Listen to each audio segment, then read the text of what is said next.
अस्सलाम वालेकुम दोस्तों। हर साल आपको ये खबर सुनने को मिलती है कि यूनान के समंदर में कश्ती डूबने से डंकी लगाते हुए इतने पाकिस्तानी अफराद जाँ बाग हो गए। हाल ही में सियालकोट से ताल्लुक़ रखने वाले कई ऐसे अफराद अपनी जान की बाजी हार गए जो रोशन मुस्तकबिल की तलाश में गैर कानूनी तरीके से पाकिस्तान से यूरोप की तरफ अपना सफ़र जारी रखे हुए थे। यूनान के समंदर में कश्ती डूबने की खबर तो हम तक पहुँच जाती है, लेकिन वो इस गेम का एक मुश्किल तरीन लेवल ज़रूर है, मगर उससे पहले भी कुछ ऐसे लेवल हैं इस गेम के, ऐसे स्टेज हैं जहाँ पे पाकिस्तानी लोग अपनी जान खो बैठते हैं मगर हम तक खबर नहीं। आज हम बात करेंगे इस सारे प्रोसेस की कि क्या चीज़ उनको मजबूर करती है कि वो अपनी जान इतने बड़े रिस्क में डालते हैं। इस सारे प्रोसेस के पीछे हाथ किसका है, आज हम बात करेंगे उन एजेंट के हवाले से। आज हम बात करेंगे इस पूरे रूट की कि किस तरीके से कहाँ से किस किस लेवल से इनको गुजरना पड़ता है। बात करेंगे 14 बार डंकी लगाने के बावजूद नाकाम वापस जिंदा लौटने वाले इमरान की। वो भी एक बेरोजगार था, पाकिस्तान का वो नौजवान जिसके ऊपर एक ख़ानदान पालने का बोझ था, मगर उसके पास कोई ज़रिया रिज़्क नहीं था। उसके अंदर भी एक ख्वाब थे कि वो इस मुल्क से बाहर रवाना होगा और वहाँ पे वो जाकर कमाई करके अपने ख़ानदान को अच्छे तरीके से पालेगा। वो अपना मुस्तकबिल रोशन करना चाहता था, वो एक स्टैंडर्ड लाइफ जीना चाहता था। जब उसके पास इतना रोज़गार नहीं था, जब उसने देखा कि कानूनी तरीके से बाहर जाना मुश्किल है, नामुमकिन है, क्योंकि उसके पास इतना पैसा नहीं था कि वो जायज़ तरीके से वहाँ पे जाने की कोशिश करता। स्टडी वीज़ा लेने की कोशिश करे तो भी लाखों रुपए के स्टेटमेंट के साथ साथ एजेंट को लाखों रुपए देने पड़ने थे। वो अगर वर्किंग वीज़े की तरफ जाता तो उस पे भी लाखों रुपए का खर्च आना था, जो कि उसके पास नहीं थे।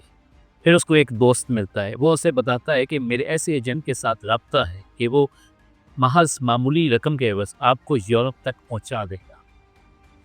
वो इस पर राज़ी हो जाता है, वो कहता है कि ठीक है। उसकी बात तय हो जाती है कि 1.5 से 2 लाख रुपए में वो तुर्की पहुंचा देगा और 2 से 3 लाख में वो यूनान में पहुंचा देगा।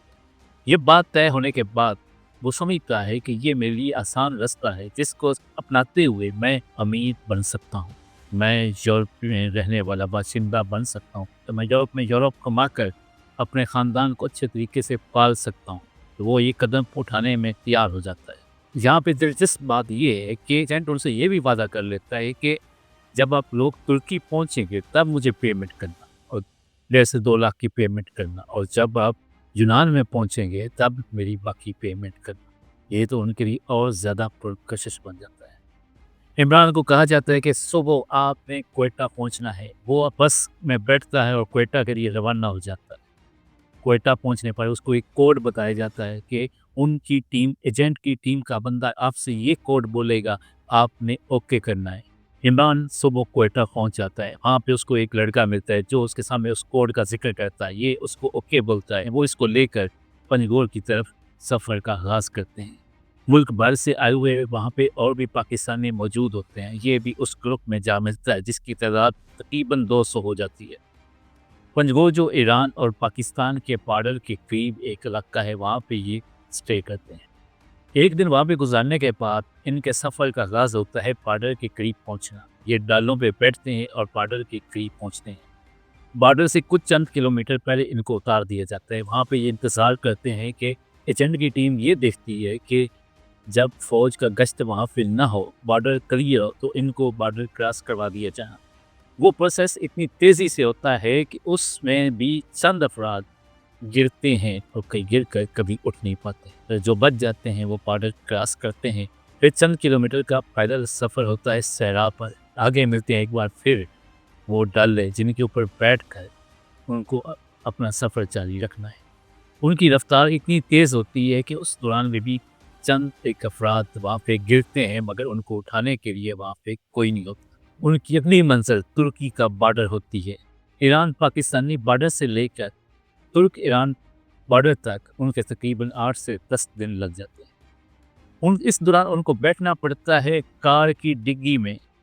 एक डिग्गी में 4 से 5 अफराद को भी बैठना पड़ता है, और वो इमरान बैठा अपने समेत 4 अफराद के साथ एक कार की डिग्गी में बैठा।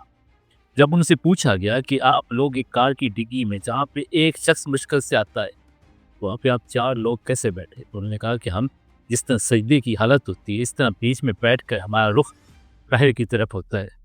اس دوران اگر کوئی سانس بند ہونے سے کوئی شخص مر بھی جائے تو ایجنٹ کی ٹیم پہ کوئی فرق نہیں پڑتا۔ 8 سے 10 دن اس دوران ان کو ایک ڈھکن پانی کا ملتا ہے ہر 5 سے 6 گھنٹے بعد پینے کو، اور چند چنے جن کو وہ چبا کر اپنی بھوک مٹا رہے ہوتے ہیں۔ ان کے سامنے ایک خواب ہوتا ہے کہ انہوں نے یورپ جانا ہے، انہوں نے اپنے خاندان کا مستقبل روشن کرنا ہے، انہوں نے یورپ کمانے ہیں۔ وہ اپنی جان کی بازی جان اپنے ہتھیلی پہ رکھ کر جا رہے ہوتے ہیں۔ اس دوران ہر لمحہ ان کو یہ خوف ہوتا ہے پکڑے جانے کا، ان کو خوف ہوتا ہے مر جانے کا، لیکن وہ اپنے سفر کو جاری رکھے ہوئے ہوتے ہیں۔ ایران ترکی کا بارڈر برفیلا علاقہ، پہاڑی کے اوپر برف، اس کو کراس کرنا ہے اور یہ مرحلہ رات کے اندر طے کرنا ہے، شام سے لے کر صبح تک۔ شام آپ ایران سے چلیں گے تو وہ پہاڑی برفیلی پہاڑی اس میں سے گزر کر آپ میں ترکی کے اندر داخل ہونا ہے۔ یہ اتنا مشکل ہوتا ہے کہ وہ عام شخص جو برف میں چل نہیں سکتا اس کو جب پہاڑی طے کرنی ہے، پہاڑی کی چڑھائی کو طے کرنا ہے، برف میں چلنا اتنا مشکل ہے ان کے لیے کہ وہاں پہ اگر کوئی پھسل جائے تو وہ گیا۔ اس ٹھنڈک سے ان کے ہاتھ پاؤں کی انگلیاں جو ہیں وہ گل سڑ جاتی۔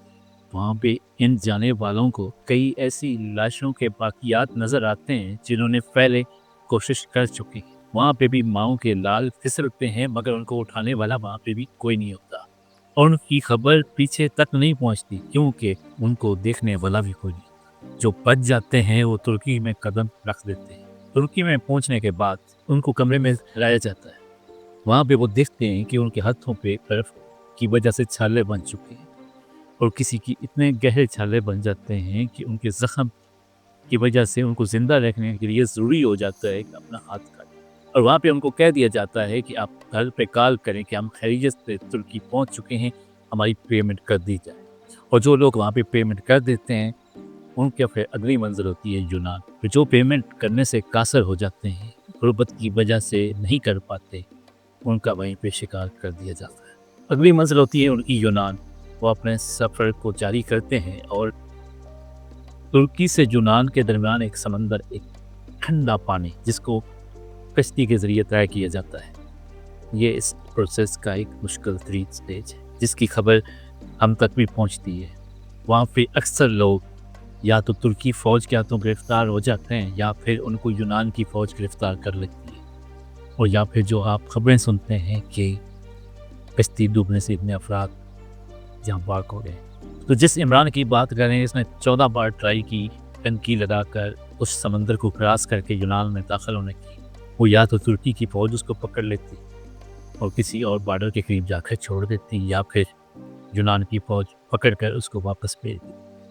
اسی وجہ سے 14 بار ناکام ہونے کے بعد وہ ایک خوش قسمت تھا جو واپس پاکستان زندہ لوٹ آیا۔ پاکستان میں بھی انسان ہی ہے جو ان حالات کا مقابلہ کرتے ہوئے اپنی زندگی بسر کر رہے ہیں۔